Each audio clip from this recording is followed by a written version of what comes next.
Bonsoir. Bonsoir.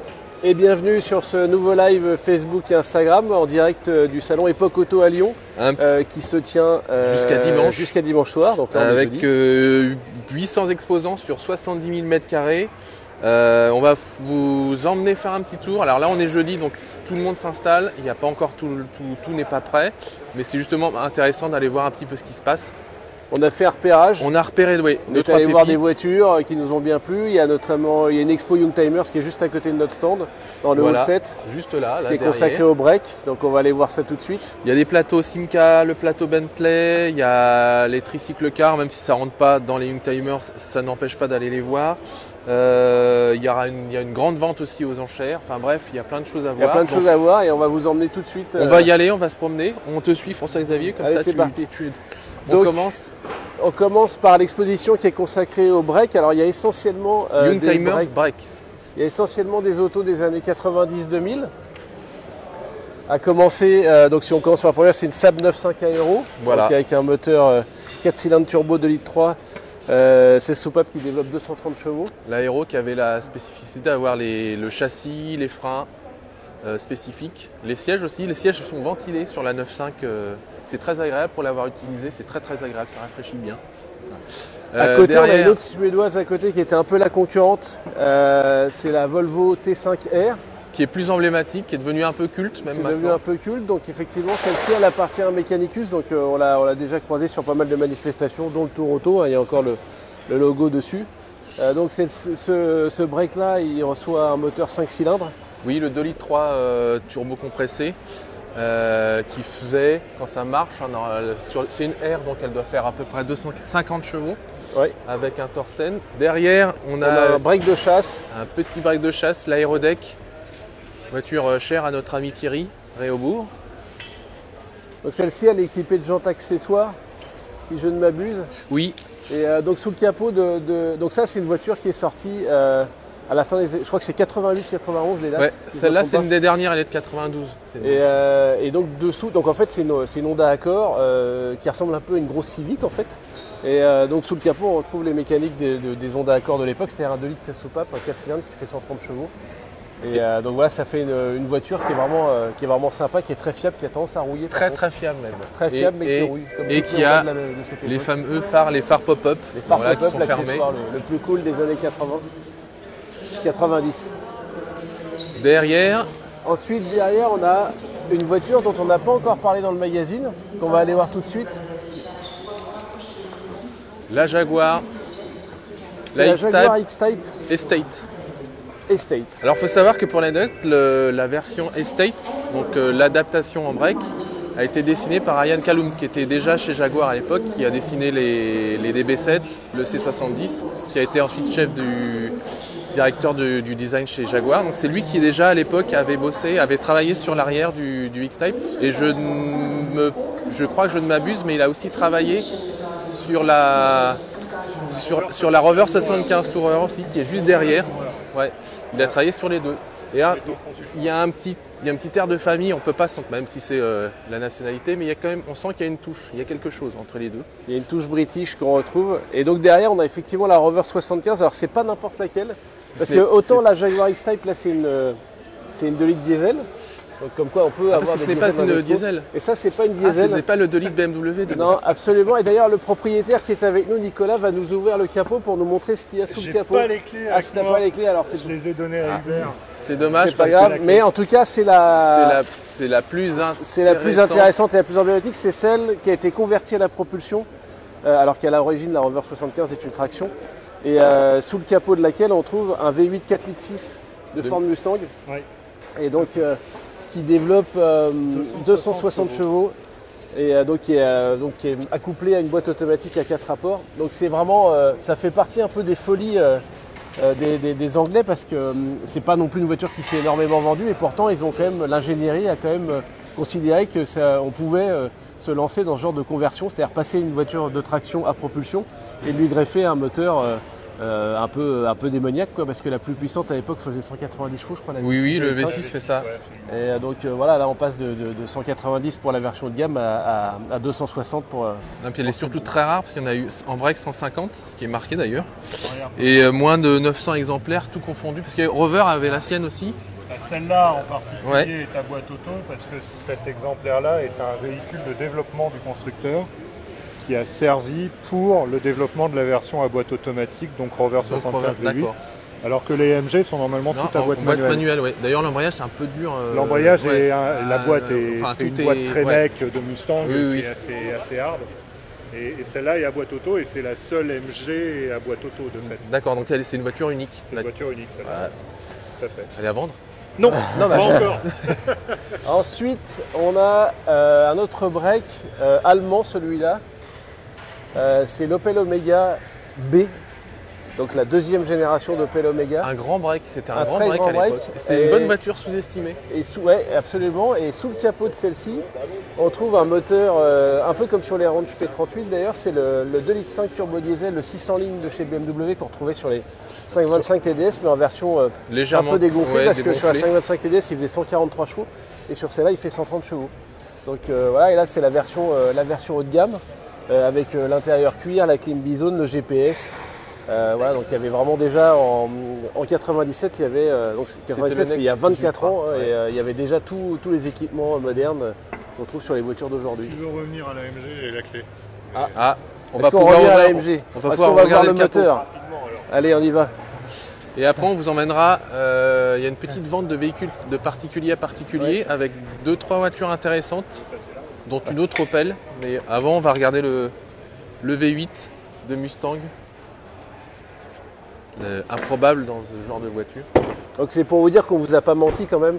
Parce qu'on aurait pu vous dire, regardez, c'est une version V8, mais c'est vraiment un V8. D'ailleurs, il y a encore le Mustang. Il y a le Mustang qui est là. Elles l'ont toutes gardé. Ouais.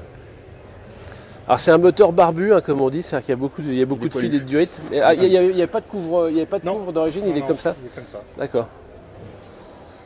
Donc voilà, V8 de Ford Mustang, 4 litres 6, et 260 chevaux. Et elle n'est pas à vendre. Bon, on va vous, effectivement... On va passer par là, c'est plus joli, parce que là, il n'y a rien. Donc on vous disait dans le fond, une vente, un espace de vente de particulier à particulier. Donc, il y a 2-3 autos qui sont assez chouettes. Dont, Alors on a commencé effectivement, alors vous allez me dire c'est encore une 205 GTI, mais il y a un truc qui nous a tapé dans l'œil quand on est arrivé, bon, hormis les plaques noires qui semblent être d'origine, c'est qu'on s'est aperçu que cette voiture avait encore des Pirelli P6. C'est ça qui nous a attiré l'œil, donc les Pirelli P6 c'est quand même des pneus d'époque. Donc on s'est dit si elle a des Pirelli P6, elle a forcément un petit kilométrage, ou alors c'est qu'il les avait gardés dans la naphtaline. Et en fait, en regardant le kilométrage au compteur de cette 205 GTI 1.6, on s'est aperçu qu'elle avait 14 000 km d'origine. Donc elle a encore son autoradio cassette d'origine, elle a encore les bavettes accessoires qui étaient vendues chez Peugeot. Et la plaque dont on voit qu'elle vient de Peugeot Talbot Olympique Garage à Vichy dans l'Allier. Donc voilà, c'est un peu pour ça qu'on l'a un peu repéré en passant.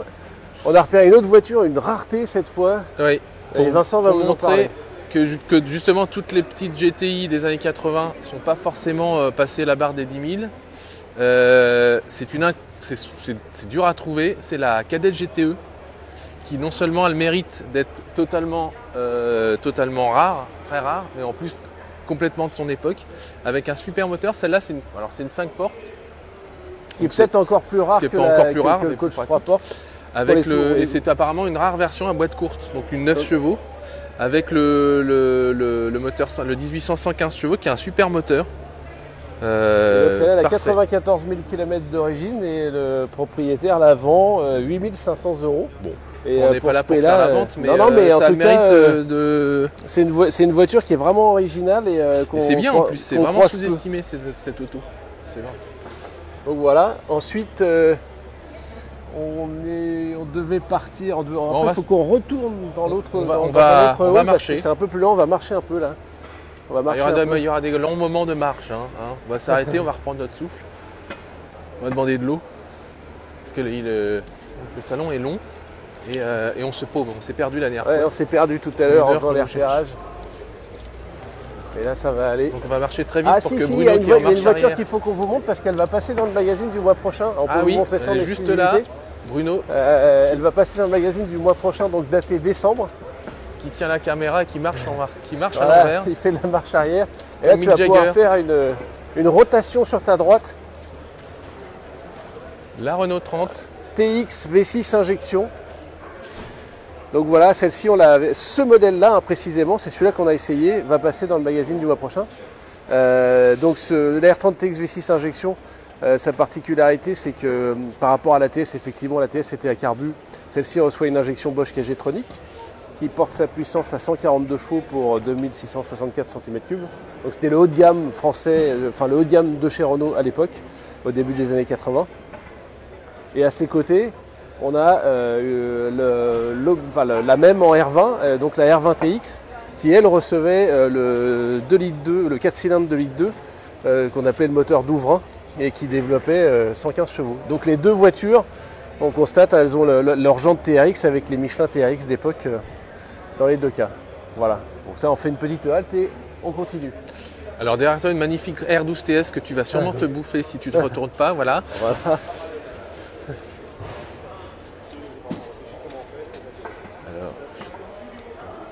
L'exposition. Et on avance, Voilà, derrière toi, l'exposition de Renault. Voilà. Renault Là, il y a la Classics. collection des 4L. Que des 4L. Pour Toutes les 4L. Pour les De 60 ans du modèle. toutes les années.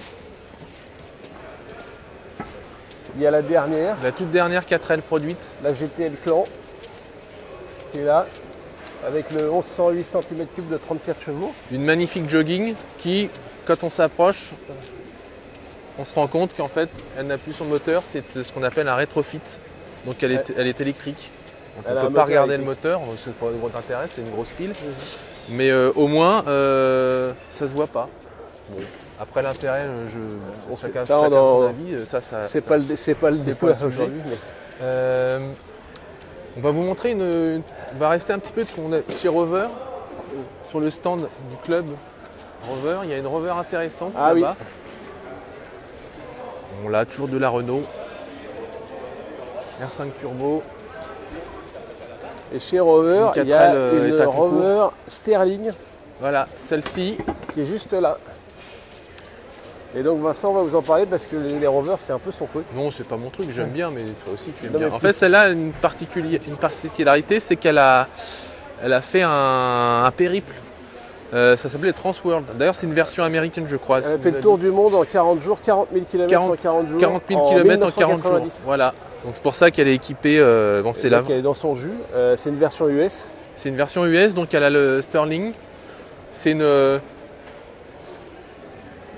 une 3 volumes, les 4 portes, qui commence à avoir du charme parce que souvent ce sont les 5 portes qui sont plus recherchées. Voilà, c'est pour ça qu'elle a le Sterling, c'est ce qui la différencie. C'est la marque, normalement c'est marqué Rover Voilà. sur les versions Mais en européennes. fait, et là, c'est marqué c'était Sterling. voilà, c'était une Donc, Sterling. c'est le V6 de X7 Honda qui a sous le capot, qui fait de mémoire 169 chevaux.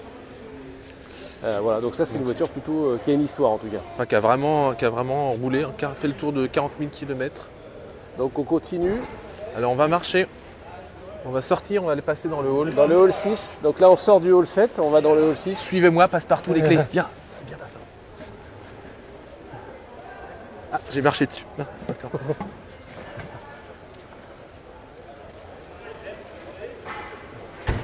Vous voyez, il y a encore les bâches par terre, c'est encore, Ah non, mais là, c'est encore les coulisses, c'est le salon, peut-être que vous ne le verrez plus à partir de demain matin à l'ouverture à 9h. tout n'est pas. Les voitures sont encore Tout en le monde n'est préparation. pas arrivé encore. Il y a encore des Il voitures fait qui un attendent froid de dans la canard cour parce que dehors. les portes sont grandes ouvertes.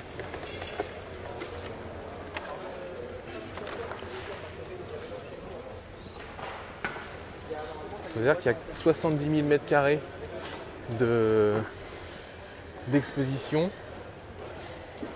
Et le plan est assez. Le salon est C'est un assez. peu alambiqué, ouais. C'est un peu alambiqué. Il y a plein d'espaces, des couloirs.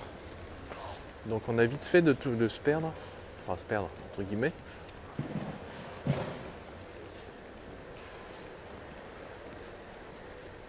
Donc là, Une petite Morgane. Morgane, citrouille, Halloween. Ah. Une camionnette Carrefour Location. Des chapeaux, des foulards. Des chapeaux, des foulards, des BD, des bonbons. Alors, il faut savoir que Simca Talbot donc, est à l'honneur de ce salon. Donc, il y a plusieurs expos, enfin, plusieurs plateaux. Donc, il y en a un ici. Alors, forcément, il y a toutes les époques. Mais je crois que tu voulais nous montrer. Alors, je ne sais plus dans quel hall elles sont. Donc, c'est plus loin. Des voitures que tu avais repérées, François-Xavier. Oui, dans ce hall. Je pense qu'on était plutôt parti. Bon, là, on est paumé, hein, donc. Sur les Talbot. Je sais plus où on est. Ah, si. Il y a une Lambo. Là. Ah, la Lambo. La Lambo. Il y a une belle Lamborghini. La Lambo. Et il n'y a pas que la Lambo, il y a pas que ça. Ah, bon, de la Porsche, Spider Alpha, une magnifique Dino. C'est plus young, mais c'est toujours aussi chouette. Un beau GTV 2 litres. Je l'ai vu passer, en plus il fait un beau bruit. Ça fait toujours envie ça.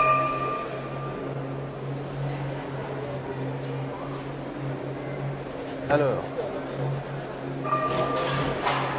190E, 2 litres 3, de la VV. Et derrière, il y a le stand du Lamborghini Club de France. Le Lamborghini Club de France qui est ici. Avec une sur magnifique le stand Countach. Duquel on trouve une Countach. 5000 quattro-valvolées, donc c'est l'ultime évolution avant la 25e anniversaire. Donc c'est celle qui a le V12 dont la cylindrée a été upgradée à 5 litres 2 et qui développe 455 chevaux. Elle est belle, hein. Celle-là elle est belle. Elle est très très belle et donc la particularité, ce qu'on a appris tout à l'heure, parce qu'il y avait le propriétaire qui était là, parce qu'habituellement la plupart des 5000 quattro-valvolées on les trouve avec un aileron le plus souvent, qui est plutôt disgracieux d'ailleurs. Mais c'est comme ça qu'on la voit, c'est emblématique de cette génération. Et en fait, donc je me suis dit, mais il y a un souci, il n'y a pas d'aileron. En fait, je vous ai expliqué qu'à l'usine, comme l'aileron n'était pas homologué, à l'usine, en fait, ceux qui voulaient le faire monter avaient deux factures. Ils avaient une facture pour la voiture et une facture pour l'aileron, qui étaient séparées parce que l'usine ne pouvait pas facturer un aileron qui n'était pas homologué. Théoriquement, il n'y a jamais eu de Countach avec l'aileron. Ça n'existe. Il n'y a pas eu de Countach avec l'aileron en sortie d'usine. Et voilà. C'était peut-être même la voiture à Gerhard Berger, pilote des années F1 des années 80, 90. C'est Gerhard, hein? Oui, Gerhard. C'est bien lui. C'est lui. C'est bien lui. On a une autre voiture italienne à vous montrer qui est juste derrière, chez Maserati. Ah, si, un truc intéressant. Ah oui. C'est qu'au milieu de toutes ces Qu'est-ce qu'on autos, voit? Qu'est-ce que vous voyez là? Au milieu, une Xantia. On voit une Xantia. Alors c'est pas n'importe laquelle, c'est une Xantia Activa. C'est aujourd'hui à peu près la seule qui soit considérée, qui ait un peu de considération chez les collectionneurs. En tout cas, c'est assez marrant de voir qu'à côté d'une Mercedes SLC, d'une Porsche 964 et d'une BMW Série 6, on trouve une Xantia Activa. Voilà, ça veut dire que ça a aussi sa place dans un salon comme Epoch Auto. Et donc c'est plutôt marrant. Voilà. C'est plutôt marrant. Ensuite, donc, je voulais vous montrer, nous voulions vous montrer une Maserati. Mais pas n'importe laquelle. Qui n'est pas n'importe quelle Maserati. Une Maserati que personnellement j'adore parce que j'ai déjà essayé un exemplaire. C'est la Ghibli 2 qui est juste là. Donc celle-ci elle a une particularité parce que des Ghibli 2 il y en a eu de 94 à 98 à peu près, il y en a eu un petit paquet. Et celle-ci c'est une Ghibli Cup. Et donc la Ghibli Cup, c'est la Ghibli 2 Cup, c'est la variante qui est la plus méchante de toute la gamme. Donc celle-ci on a eu très peu d'exemplaires et elle reçoit toujours le V6 biturbo de 2 litres, mais de 306 chevaux. On passe sur celle-là à 330 chevaux. Et il y a eu 60 exemplaires produits entre 95 et 97. Donc ça en fait une voiture très très rare et à conduire. Moi j'ai essayé une GT, donc pas la Cup. La Cup elle est un peu plus dure, un peu plus basse, plus radicale en comportement. Mais déjà la GT ça pousse vraiment fort. C'est vraiment une des voitures qui m'a laissé le plus d'impression sur ces 10 dernières années. Et donc voilà, donc je voulais vous montrer ça parce que ça n'a l'air de rien. Quand vous la regardez comme ça, une voiture 3 volumes, 2 portes. Alors on voit bien que les ailes sont un peu élargies, etc. Mais avec ça, vous pouvez, enfin, je veux dire, ça marche vraiment, ça marche aussi fort qu'une Porsche 911 de la même époque, quoi. Voilà. On continue. Derrière, une magnifique oui. R21 Turbo Europa Cup. Archi célèbre parce que pour ces jantes spécifiques, c'est vraiment la signature, la fameuse jante à gros déport pour refroidir les freins. C'est vraiment le truc de l'Europa Cup qu'on reconnaît. Elles sont belles en plus, fièrement forgées. Tiens, quand on est passé, il n'y avait pas ça, une magnifique Alfetta. Ah, ça c'est une Alfetta dans les dernières, ça. C'est une phare rectangle, ce qu'on appelait à l'époque les Lada Alfetta, parce que ça ressemblait un petit peu, c'était la blague, qui sont devenues bien rares maintenant. Celle-ci est magnifique. On n'a pas été la voir, elle n'était pas là quand on est arrivé. Et derrière, on a une voiture avec une célébrité du magazine. Voilà, une célébrité du magazine qui est Astic. C'est Monsieur Lastic. Ouais, parce qu'il est descendu de l'Oise. Il est descendu de l'Oise spécialement pour mettre sa voiture. Donc Julien, que vous connaissez sous le nom de Julien Costaud. Enchanté. Notre monsieur publicité, événementiel. Et sa magnifique X19 qu'on voit de temps en temps dans le magazine. Que j'ai astiqué pendant 4 heures. Attends, j'ai le micro. Que j'ai astiqué pendant 4 heures pour la faire belle, intérieur, extérieur. J'avais bien vu qu'il allait avoir 2-3 gouttes sur le trajet, mais il y a plus que ça. Ouais. Donc là, Nissan aussi. Hein. Ouais, absolument. Donc ça, c'est une version Bertone par contre. C'est ça, de 84. Voilà, donc après. Celle-ci a le badge Fiat, tu vois. 79. 79, badge Fiat. Et en 82. Disons, Bertone a repris la production, donc elle s'est fabriquée chez Bertone et puis chez Fiat. Elle a été fabriquée chez Bertone. Et il y avait le badge Bertone. Et c'est là le badge Bertone. Et elle est en carte grise Bertone, un peu comme l'histoire des Ferrari et des Dino 308 GT4. Ouais. Même principe. Voilà. Très bien. On continue. Bon on va te laisser essuyer alors. Oui, un peu de boulot. Il y a un peu les jantes, il faut nettoyer les jantes là, parce que c'est panneau. Il vient d'arriver, laissez-le, il vient d'arriver. Ouais, c'est ça. Bon, on se voit tout à l'heure à l'apéro, comme on dit. Alors par là on s'enfonce dans les limbes du salon. Je pense qu'il faut qu'on revienne. On va plutôt partir par là parce que sinon on va faire une émission de 3 heures.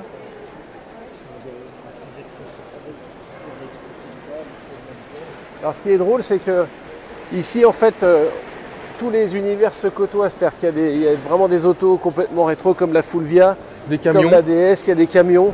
Des beaux camions. À toutes les époques, mais vous avez aussi là une Golf 2 GTI 16S. Il y a des tracteurs là, juste là. Il y a un peu de tout. Il y a des gens qui font des manœuvres avec des Land Rover Discovery qui ont manqué de nous écraser. Des MG, des Mini. Ça c'est un peu le classique de la voiture ancienne. Joli camion de pompier là. Donc il y a vraiment de tout. C'est-à-dire que tout à l'heure on a croisé une Xantia et elle est là aussi. Ce camion de pompier, châssis surbaissé presque. Ouais. Alors, la voiture de Brett Sinclair. Oui, ça n'a pas la bonne couleur. C'est pas la même couleur, mais Aston Martin DBS. Alors on va s'approcher du premier, la première Expo Simca, parce qu'il y en a plusieurs. Ouais. Donc ils sont généralement dans les. Je surveille que tu ne prennes pas un carton. Ok, tout Land Rover, ancien, moderne. 500 jardinières, Auto Bianchi, souvent, c'était eux qui. Un GTV 2 litres, un classique parmi les classiques. On en a parlé, on l'a vu tout à l'heure. Alors la spécificité, on s'arrête 2 secondes, mais parce que là, en fait, ce GTV 2 litres, il a les jantes qui étaient montées d'origine sur les GTV 6. Sauf que c'est pas le même. C'est pas les mêmes moyeux. Donc sur le GTV 6, c'est 5 trous. Et sur les 2 litres, c'est 4 trous. Ce ne sont pas les bons goujons non plus d'ailleurs. C'est pas les bons goujons sur celle-là. Et l'autre particularité, comment repérer de l'extérieur, il y a le bossage de capot. Il n'y a pas de bossage sur les 2 litres, il y a un bossage sur le V6. Et la sortie d'échappement au centre, comme sur toutes les Alpha 4 cylindres, Giulietta et Alfetta, au centre, sur 75, jusqu'à une certaine année. Elle sort droite, elle sort au milieu. Oui. Voilà. Expo Simca. Alors on va pas trop s'attarder parce que si on doit faire chaque voiture une par une, voilà, on va délibérément laisser de côté les voitures qui ne sont pas dans la période Youngtimers pour s'intéresser à celles qui le sont. Et donc la première, c'est qu'on va croiser, c'est une Murena, mais c'est pas n'importe quelle Murena, encore une fois. C'est une Murena S, donc c'était la plus puissante à l'époque, puisqu'elle avait un moteur 2,2 litres qui développait 142 chevaux. Oui. Donc ce qui lui conférait des performances assez intéressantes, puisqu'elle avait été donnée pour 215 en pointe. Et surtout, il n'y en a pas eu beaucoup parce qu'ils en ont fabriqué 480 sur un total de 10 700 produites. Donc c'est vraiment une rareté. Et donc comme la Bagheera, pareil, elle a les 3 places frontales. Donc c'est le même principe. Le même principe que et d'ailleurs sa une Bagheera, devancière. on en retrouve une derrière. Voilà. Et c'est pas n'importe quelle Bagheera non plus.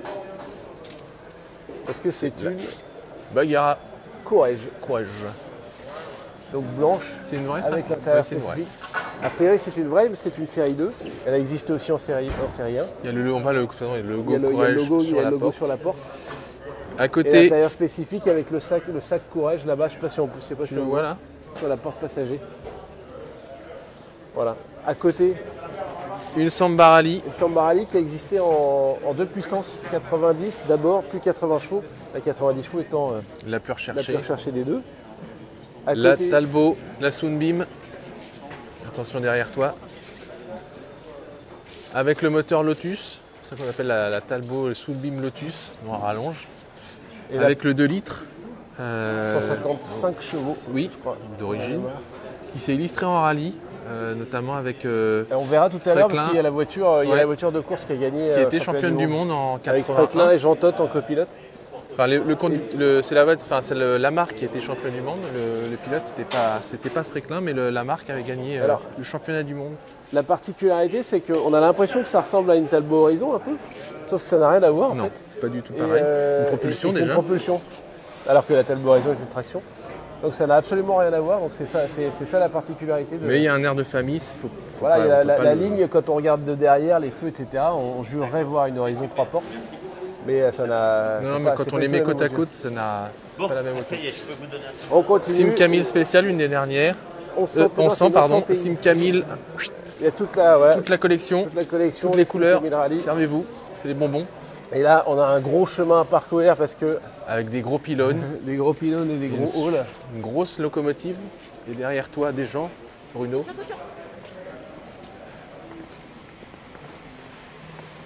Alors, On va tourner à droite. Le Et hall donc là, on va principal. la voir, la Guy Fréclin Jean Todt. ouais, l'expo continue là. Elle est juste là, la suite de l'expo là-bas. Et donc au milieu, on voit la bête de rallye avec les gros projecteurs donc portés. Alors il y a 3 voitures, les 3 qui sont ensemble. La Talbot Sunbeam. Et aussi à côté la Samba. Ouais. Une série Et c'est vrai que spéciale. c'est celle-là, ça c'est celle qui a gagné. Là on voit il y a les noms sur les l'avant là. Ici. Ça c'est celle qui a gagné. Voilà. Elle a gagné. Donc elle date de 81. Donc celle-ci, 255 chevaux à l'origine, on passe à 250 chevaux. Et donc il y a eu 10 exemplaires qui ont été fabriqués pour la compétition. Et donc l'équipage c'était donc Guy Fréclin et Jean Todt. Et ils ont remporté, c'était en 81 de mémoire. Elle a terminé première du classement au championnat du monde des rallyes 81 avec 6 podiums à son actif. Pardon. Donc, À côté, une Talbot Samba Copacabana. Alors, c'est un rare exemplaire aussi. unique parce que c'était un exercice de style. C'était pour tester la réaction du public à l'époque. Alors, elle est d'enfer parce que bon, elle est équipée comme tous les véhicules loisirs de l'époque. Donc, ça hésite entre le tout chemin, tout terrain, par buffle, grosse galerie, à l'intérieur improbable. Alors, ça n'a pas eu de suite, ils n'en ont pas fait. Ils n'ont pas développé, mais c'est dommage parce que regarde, rien que le siège, si tu arrives à voir l'intérieur avec la banquette arrière qui revient, qui fait une alcôve, un petit peu comme les arrières des premiers à break HPE, ça fait une sorte d'alcôve. À côté, c'est un vrai canapé. Ouais. ouais, c'est assez chouette. vrai À côté, sofa. un coach Simca 1501 spécial. Alors ça, c'est pareil, c'est un exemplaire unique fait par Eliez. Il y a toute une histoire avec le musée Schlumpf que je ne maîtrise pas, donc dont je ne vais pas en parler. Il est issu de la collection, mais voilà, il a été présenté en fait sur le stand du carrossier en octobre 68 au salon de l'automobile. Et donc il avait plutôt attiré l'œil, mais il n'a pas eu de suite commerciale en fait. Donc c'est un petit peu Donald en voiture, hein, si on la regarde bien comme ça. Ça me fait penser à Donald. Ouais, un peu. Non, on continue? Oui. On y va? Allez, c'est parti. Alors les machines à café.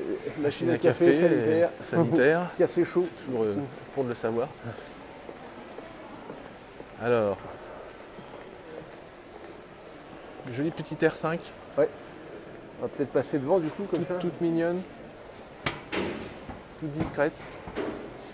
Qui nous rappelle notre Youngcar. Si vous nous rejoignez, je vous le dis quand même, on est en direct du salon Époque Auto dans les coulisses et avant l'ouverture puisque ça ouvre demain matin à 9h.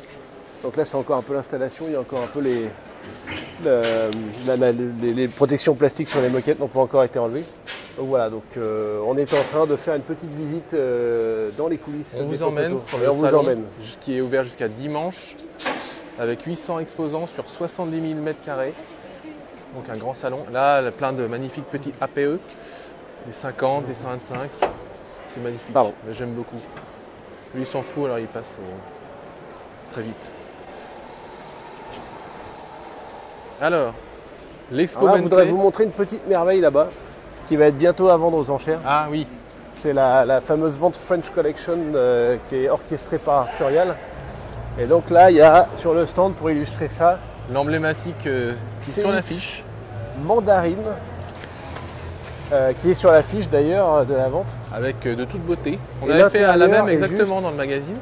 C'est une 2400 GTI. Hein. Avec la sellerie. Avec la sellerie spécifique, qui est absolument énorme. Le cendrier boule, enfin tout est là, tout ouvrant, c'est bien. Et d'ailleurs, vous voyez que chez Arturial, ils ont des bonnes lectures. Hein. Oui, regardez. Voilà. Qu'est-ce qu'il y a dedans hein. Là, il y a le magazine Star française des années 70. C'est pour savoir quoi dire sur la voiture. Voilà.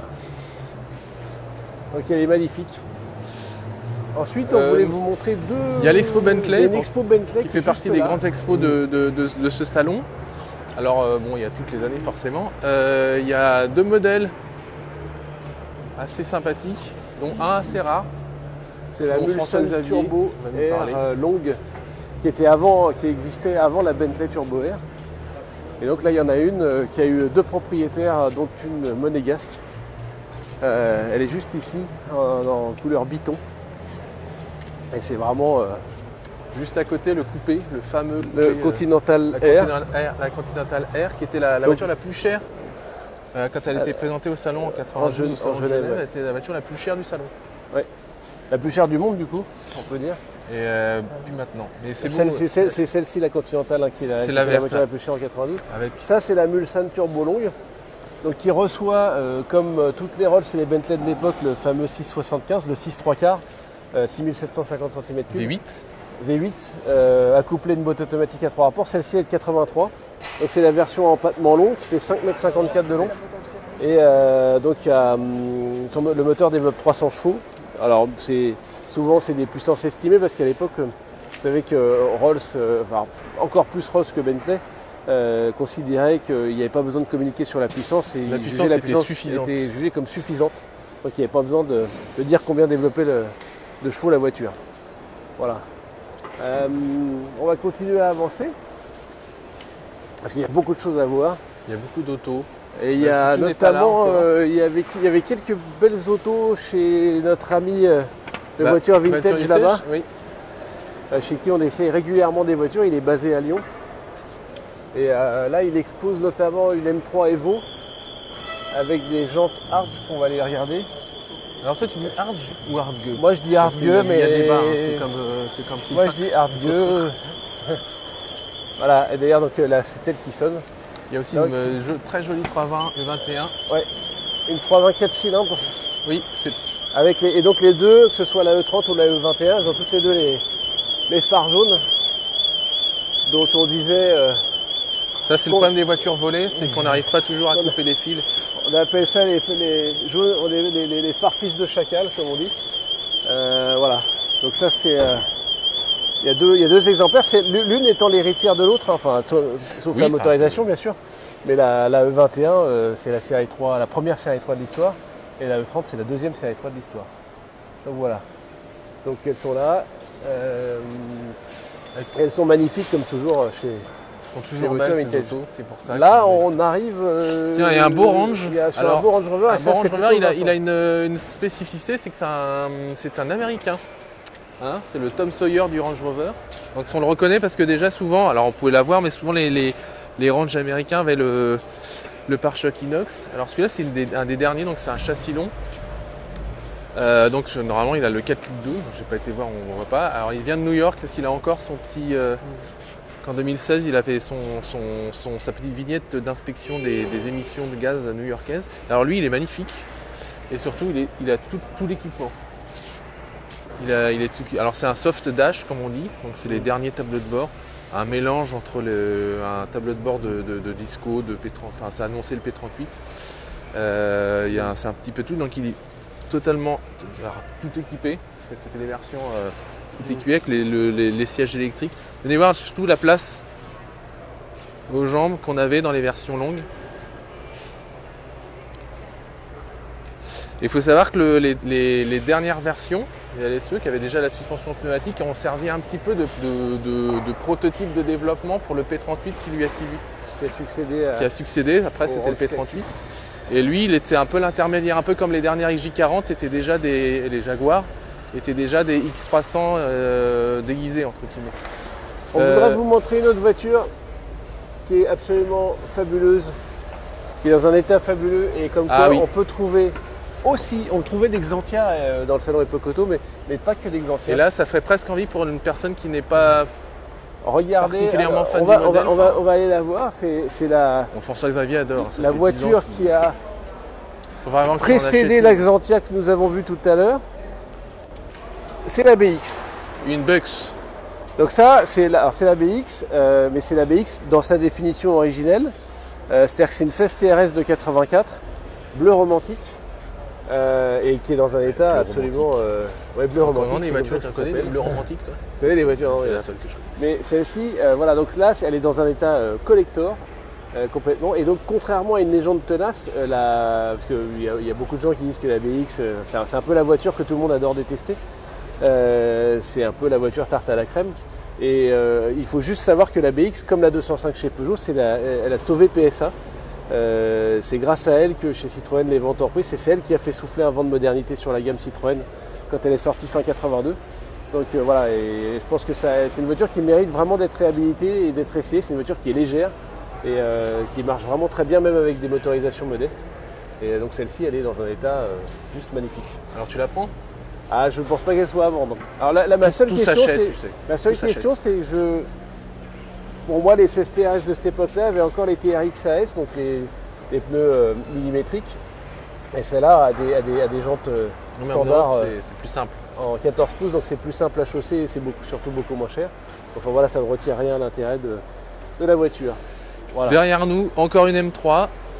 Une M3 et une Audi Quattro. Qu'on va retrouver d'ailleurs dans notre hors-série. Alors c'est pas celle-là, mais qui sera dans le hors-série qui va sortir là d'ici la semaine prochaine consacré aux sportifs mythiques des années 80. Donc là, il y aura un exemplaire. Alors ça, c'est une des dernières. On les reconnaît d'ailleurs à leur calandre, à leur phare simple et à leur calandre incurvé de cette manière-là, parce que les premières avaient une calandre qui était beaucoup plus verticale avec des optiques doubles. Oui, ils l'ont adouci. Ils ont adouci toute la gamme. Ils ont adouci les lignes. Celle-ci, pareil, les jantes ont un déport plus important que sur les premières versions. Donc voilà, donc sous le capot, c'est toujours un 5 cylindres, soit de 2 litres 1, soit de 2 litres 2. Donc là, c'est une 2 litres 2 en l'occurrence, turbo compressé. Voilà. Et à côté, on a un peu le pendant de chez BMW qui est sorti malgré tout plus tard, parce qu'elle est sortie en 86.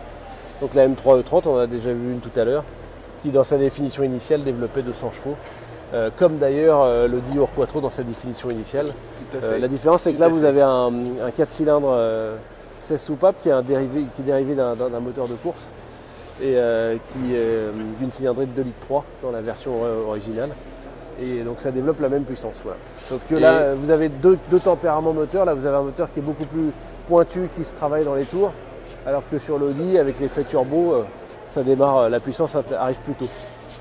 Et là, perdu tout au fond, entre une E500, une 500, c'est une 500, oui, c'est une 500.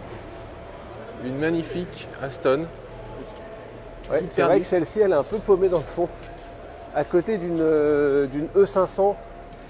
Et justement, on en parlait tout à l'heure pour ceux qui sont là depuis le début. Ça, c'est une DB7. Alors, c'est les versions, elles sont initialement sorties avec le 6 cylindres d'origine 3,2 litres d'origine Jaguar compressé. Et très vite, ils ont sorti, c'est la première des V12, ça a donné toute la lignée des V12 d'après. Elle se reconnaît surtout à son bouclier. Et c'est la même personne donc on parlait qui a dessiné donc l'arrière du break X-Type Estate. C'est Ian Callum. Et qui a aussi bossé sur le break MG Rover de la 75. Et qui a, comme je disais, qui a fait de la C70, qui a travaillé pour Jaguar. Qui était responsable du design. Ici, l'ultime représentante de la lignée des Testa. Non, l'avant-dernière. C'est l'avant-dernière. L'avant-dernière, pardon. Parce que là, c'est la 512M qui était la toute dernière. Ça, c'est la 512 TR. La 512M, elle était d'ailleurs. Ouais, elle avait les phares. Plus aboutie, mais elle était beaucoup plus moche. Elle avait plus les phares pop-up, je crois. Non, elle avait plus les phares pop-up. Un peu comme les NSX à la fin, ils les ont. Et donc celle-là, elle a. Celle-là, donc c'est une 512 TR, donc c'est la version qui est arrivée juste après la Testarossa. Et donc elle est un peu plus aboutie, un peu mieux finie, elle est un peu plus puissante puisqu'elle fait 428 chevaux contre 390 pour les premières Testarossa non catalysées. C'est vrai que c'est la mieux. Ouais, objectivement. C'est objectivement, c'est le bon compromis entre les deux. Moi je préfère quand même la Testarossa initiale, c'est celle que j'avais. Ouais, c'est celle que j'avais en poster dans ma chambre quand j'étais petit aussi. Donc t'en avais plein des posters. Hein. Oui, mais j'avais une Testarossa. Aussi, d'ailleurs. Non, j'avais pas de BX. Non, j'avais une Porsche 911 3.2 et une Testarossa et une Dino 246 jaune. Et une 480 en autocollant. Oui, absolument, une Volvo 480. Donc voilà, on continue. Couleur assez rare. Ouais. C'est pas vraiment noir, mais ça évoque toujours un peu la. Ça fait un peu comme le diamant de Schwartz BMW d'ailleurs. Il y a un peu de ça. Il y a un peu de reflets pailletés dedans. On pense aussi à la première de Michael Jordan qu'il avait, qui est emblémée. Alors, donc on continue. Donc il y a un Ford Transit qui est au milieu, vous allez plus le voir. Ah oui, ça s'installe encore. Qui va reculer d'ailleurs, qui va qui va t'écraser. Hein, si tu ne bouges pas. Splendide XM V6. Une des dernières. Une des dernières avec le V6 ES9. Une 98. Dans une couleur. Est-ce que tu connais le nom de cette couleur Non, je ne connais pas la couleur. C'est une 194 chevaux. Et donc curieusement, la XM V6 ES9 est plus cotée que la V6 24 avec le moteur PRV. Alors que le V6 24 PRV, c'est un super moteur aussi. Mais la V6 ES9 est beaucoup plus cotée. C'est l'ultime. Et alors donc celle-ci, elle a le nouveau tableau de bord, etc. par rapport à la V6 24. Donc après, il y a des Porsche, tout ça, mais ça, les Porsche, on en voit plein partout, donc c'est pas la peine. Même si une 993 carrière RS, c'est plutôt rare. Et c'est plutôt très cher aussi, avec le moteur 3,8 litres. Mais bon, voilà, il y a pléthore de 911 et on en voit dans toutes les manifestations du monde. Donc voilà.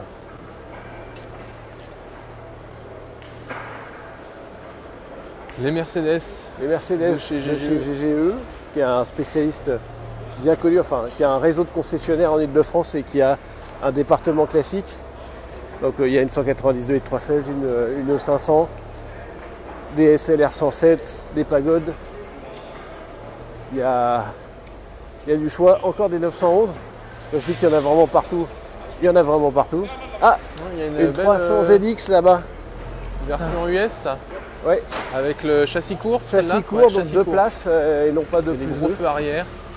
Ça c'est rare. Ça a eu ça en version longue européenne. Et restylé, ouais. Ça c'est rare et. Alors ça existait aussi, pareil, en atmo et en turbo. Et aux US, elles avaient souvent la boîte auto. Il y a le tableau de bord digital là qui est absolument génial. Elle va reculer vu son angle, donc on va se pousser. Regarde le tableau de bord, filme un petit peu si tu vois le tableau de bord. Rien que pour ça, je pourrais l'acheter. Ouais. C'est absolument magnifique.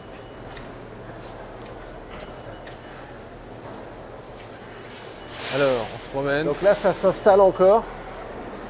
Le plateau Ça qui s'installe encore. amène plein de formules, de barquettes. Pour qui aime, c'est vraiment bien, parce qu'il y a vraiment tout là.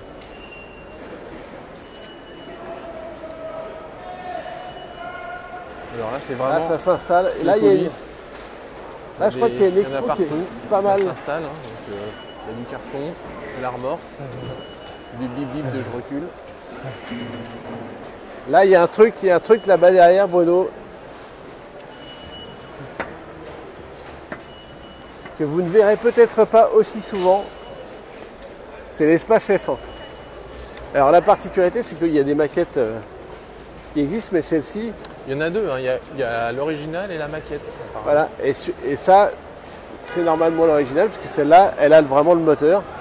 Elle a le V10 3.5 qui est implanté. Alors c'est vrai qu'on voit peut-être pas très clair. Je vais vous éclairer. Est-ce que tu vois mieux? Oui. Donc c'est sympa hein, pour les... Bon alors, quand ils roulaient, normalement, je crois qu'ils retiraient les sièges sur les côtés, parce qu'ils avaient peur qu'il y ait un piston qui casse. Et parce que là-dessus, si ça traverse, au revoir. Mais c'est le moteur de la Williams. Enfin, ça roule à plus de 300. Et le 0 à 200 se fait en 6 secondes 3. Donc c'est vraiment dantesque comme performance. Donc voilà, si vous venez au salon, n'hésitez pas à venir admirer le... Oui, parce que sur tout le stand, il y a les matras. Oui, il y a des matras de F1. Des motos assez F2. incroyables. Quand tu les regardes, on dirait vraiment des... Alors moi, je suis vraiment pas très calé en moto. Mais celles-ci sont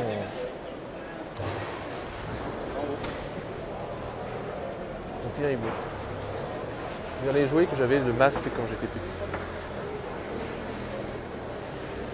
Alors derrière, il y a encore il y a des Talbot. Oui, il y a des Talbot, oui. Derrière le petit camion, on va aller la voir. Ils ont une magnifique Tagora. Absolument. Dans la version la plus aboutie. Avec le PRV en 2,8 litres, si je ne m'abuse. Non, non 2,7 litres. Enfin 2664 cm3. Enfin, mais qui a la particularité d'avoir c'était le plus puissant. C'est des rampes de carbu, c'était le plus puissant. C'était triple corps de les 604 et R30 n'avaient pas le droit à ça. Ouais, les 604 et R30 en fait elles faisaient dans leur déclinaison à carbu, on était sur des voitures qui faisaient 130, 136 chevaux. 155, et celle-là elle fait 165 chevaux. Ouais. Parce qu'elle a les. Par contre, donc c'était vraiment la plus puissante. C'est une bagnole une voiture qui a été sacrifiée parce qu'à l'époque, quand Peugeot a repris Talbot, ils n'avaient plus envie de diffuser les Talbot. C'était une marque qui était quand même concurrente. Et du coup, ça a été complètement sacrifié. La marque Talbot a été complètement sacrifiée, alors même qu'elle proposait des autos qui étaient, par bien des aspects, plus modernes et peut-être plus réussis que les Peugeot de la même époque. C'est-à-dire que vous prenez une Horizon, vous prenez une Solara, vous prenez les 1307, 1308 qui ont d'ailleurs été élus voiture de l'année. C'était des super voitures par rapport à ce qui se faisait chez les concurrents français de l'époque. Mais ils ont privilégié le classicisme et les sentiers battus, comme on dit. Voilà, donc ça, une Tagora. À côté, on a une Solara là-bas, juste qui était un peu la cabriolet, 80 chevaux en plus, donc ça c'est bien. Ça... Ah, il y a le cabriolet Samba, donc avec le moteur à carbu double corps, donc c'est le 80 chevaux, c'était la variante la plus puissante qu'on retrouvait aussi sur les dernières 104 ZS. On en trouve encore à prix abordable en plus, ça c'est les voitures un peu oubliées, les petits cabriolets. Donc c'est le moteur X avec sa fameuse triplette qui fait un bruit caractéristique. Une Solara, donc la Solara c'était un peu la R18 ou la Peugeot 305, hein, mais de chez Talbot. Oui. Donc avec un moteur 1600, 88 chevaux sur celle-ci. Donc voilà, c'était la dernière en fait, c'était la dernière de la gamme parce qu'en fait cette série qu'on appelle C6 a débuté avec les Simca 1307, 1308 et ensuite il y a eu les 1510 et ensuite ils ont sorti les Solara qui étaient la variante évolution 3 volumes, donc avec coffre arrière, avec malle arrière. L'Horizon, justement, on en parlait tout à l'heure quand on parlait de l'Horizon, de la Sunbeam, la Talbot Sunbeam. Ça c'est la voiture qui a pris la succession de la Simca 1100. Voilà. En 78. C'est une des dernières, c'est la version jubilée. C'est pour ça qu'elle est toute choupette, couleur biton, tout équipé, un super état, avec la queue SO. On parlait tout à l'heure des C6, il y en a deux autres représentantes ici, donc à part la Solara. On a la 1510 qui est là. Et la 1309. Et la 1309 qui était donc la caisse des premières qui sont sorties en 75 je crois. Oui, celle-là de 79. Ouais. Et donc voilà, donc ça c'était le premier avatar de la série Talbot C6. Et à côté on a un peu le premier Ludospace crossover de l'histoire. La Matra Rancho en version X. Donc c'est pareil, alors à l'origine ça c'était, ils prenaient des coques de Simca 1100 VF2, donc c'était les Simca camionnettes. Hein. Ouais. Et ils sont partis chez Matra, c'était des génies à l'époque. Hein. Ils ont sorti le coup des 3 sièges sur la Baguera, etc. C'était vraiment un coup de génie. Ça aussi c'est un coup de génie parce que vous partez d'un utilitaire et vous en faites un véhicule de loisir. Et aujourd'hui ça paraît presque évident, sauf que là on parle de quelque chose qui s'est passé il y a 45 ans. Oui. Donc voilà, donc toute la base mécanique c'est une base de 1100 VF2 et ils en ont développé le premier crossover, le premier Ludospace. 77 moderne. Le premier, apparu jusqu'à 83, donc fin des années 70. Voilà. Je pense qu'on a à peu près fait le tour de nos... Oui. Après, on peut toujours vous faire visiter, mais ça va être un peu longué parce qu'on va faire de longues marches. Après, l'idée, c'était de présenter une sélection, pas de... Voilà, si vous venez sur le salon sur ces 3 jours, faut venir regarder. Mais voilà, ce qu'on voulait vous présenter, par contre, c'est le numéro qui est en kiosque, le 125. Il est beau, hein. Il est beau. Regardez. Avec que des voitures à peu près abordables. C'est-à-dire que on peut monter dedans facilement. Il n'y a que des voitures qui sont presque à moins de 15 000 €, ouais, on peut dire ça. Oui, bon après de toute façon ça c'est... Voilà, donc il y a le fameux match des GTI les plus puissantes de l'époque, Volkswagen Golf GTI G60 et Peugeot 309 GTI 16, donc elles sont sorties fin 89 les deux. Et c'est deux philosophies différentes, c'est les mêmes puissances, les mêmes gabarits, mais deux philosophies différentes. La R14, la poire, non ça c'est pas la R14. Non, parce que j'allais parler, mais moi j'ai mis mon doigt avant de parler. D'accord, alors, donc la série 7. La série 7, la E23, la 735i, qui vient d'ailleurs de prêter qui est sur notre centre de l'ami de voiture vintage dont on a vu tout à l'heure, la M3 et la... Timers pendant tout le week-end. Voilà, donc vous pouvez la voir. La Bravo HGT, la 5 cylindres, plus récente, mais un futur sur les Fiat coupés d'ailleurs. Un futur collector parce que c'est assez rare. La MGR V8. En gros, refaire du neuf avec du vieux, c'est très anglais. Et en mettant un gros moteur dedans. Avec un gros moteur, donc bref. Et l'expertise de la poire, de la R14 qui a... ultra complète. C'est une voiture, la R14, c'est assez intéressant parce que quand on regarde comment elle a été conçue, c'est une voiture qui ressemble... D'ailleurs, chez Peugeot, c'est pour ça qu'ils ont mis la râpe sur la 205, parce que quand ils l'ont présentée la première fois sans la râpe de haillons derrière, ils trouvaient que ça ressemblait un peu trop à la R14, parce que le concept de la voiture... qui est très habitable à l'intérieur dans un gabarit extérieur réduit. Voilà, c'est une voiture qui est sortie en réalité 7 ans trop tôt. Oui. Donc voilà, et qui a en plus pâti de ces motorisations Peugeot. Enfin, c'était des Peugeot Renault, mais c'était considéré comme des motorisations Peugeot, donc le réseau Renault ne voulait pas les entretenir. Ça rouillait pas mal. Ils n'ont pas beaucoup monté en puissance, donc il n'y a jamais eu de version un peu de pointe. Ils sont restés timides. C'est resté un peu trop timide et du coup ça a été ni un succès ni un échec parce qu'ils en ont fabriqué 1 million d'exemplaires. Donc on ne va pas dire que ce soit un fiasco. Mais voilà, donc c'est vraiment une voiture à redécouvrir et il y a très peu de collectionneurs qui s'y intéressent aujourd'hui. Ce mois-ci, comme on va faire régulièrement, on vous met aussi de la moto. Pour les amateurs de roue. Comme on a aussi le magazine moto, on s'est dit que ça serait bien de vous mettre quelques extraits de moto dans l'auto. Vous nous direz ce que vous en pensez. Si vous pensez que c'est pertinent. Mais oui, bon, ça ne mange pas de pain, ça prend la place de rien. Donc ça prend la place de rien, exactement. C'est tant mieux. Voilà, donc merci à vous de nous avoir suivis sur ce live en direct d'Epoque Auto. Donc si vous pouvez, à partir de vendredi jusqu'à dimanche, c'est ouvert. Donc on vous dit 70 000 m², c'est énorme. Mettez des baskets. 800 exposants, 200 bénévoles. Prenez de l'eau, des bonnes chaussures. Il y a plein de belles choses à voir, parce que là il y a encore plein de choses qui sont bâchées. Hein, et vous pouvez passer sur notre stand, d'ailleurs on ne l'a pas vu parce qu'il n'était pas encore tout à fait monté, mais Quentin sera là tout le week-end. week-end avec des offres d'abonnement Il y a tout. Qu'on ne peut pas refuser, tellement elles sont intéressantes. Même nous, on va s'abonner. Parce que tous les anciens numéros sont disponibles ou presque. Donc il faut venir le voir et venir éventuellement c'est un beau salon, commander. il y a plein de choses à voir. C'est vraiment bien, ça fait du bien parce que les salons en ce moment, c'était un petit peu, depuis quelques temps, c'était fini. Donc c'est bon, faut couper. Non, c'est bon, c'est la distraction absolue. En tout cas, merci pour tout. Bonne fin de journée, bonne soirée. Et puis n'hésitez pas à venir nous voir sur le salon pendant ce week-end. À bientôt. Au revoir.